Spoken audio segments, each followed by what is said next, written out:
We are now at chapter 8. Here's the summary. In the last days, the Lord shall comfort Zion and gather Israel. The redeemed shall come to Zion amid great joy. Compare Isaiah 51 and 52, verses 1 through 2. So, in other words, these are more writings of Isaiah, okay? More of his words. Verse 1. Hearken unto me, ye that follow after righteousness. Look unto the rock from whence ye are hewn, and to the hole of the pit from whence ye are digged. Look unto Abraham, your father, and unto Sarah, she that bare you, for I called him alone and blessed him. Just him. He is the one that is the father of the house of Israel, the father of the people of the Lord. And he's speaking to the house of Israel, remember?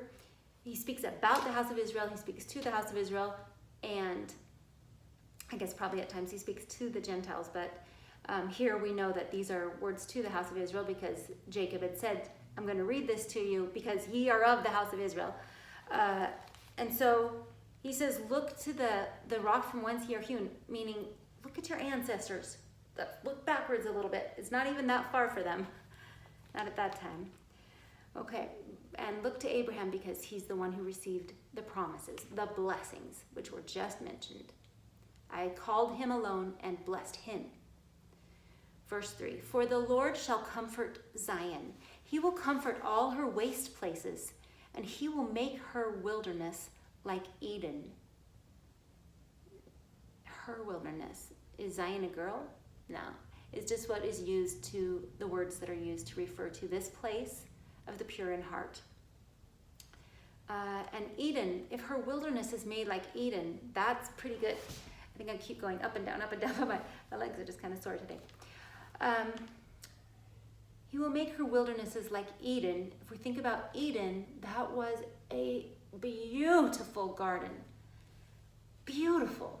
It was a place where there were many different types of flowers growing and blooming, and trees, many different types of trees with many different types of fruit that Adam and Eve could eat. There was one tree with fruit that they were commanded not to eat, but there was also another tree with really special fruit, the tree of life. And there were animals there, and the animals were kind to one another. They did not hurt one another, and they did not hurt Adam and Eve. They would lay down together, like what we know will happen in the millennium. And that's maybe why this is a comparison, because we're talking about the last days, and we're coming up to the millennium.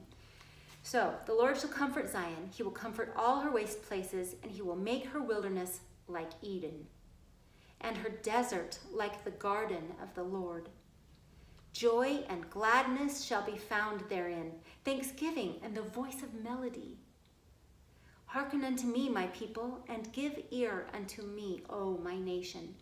For a law shall proceed from me, and I will make my judgment to rest for a light for the people.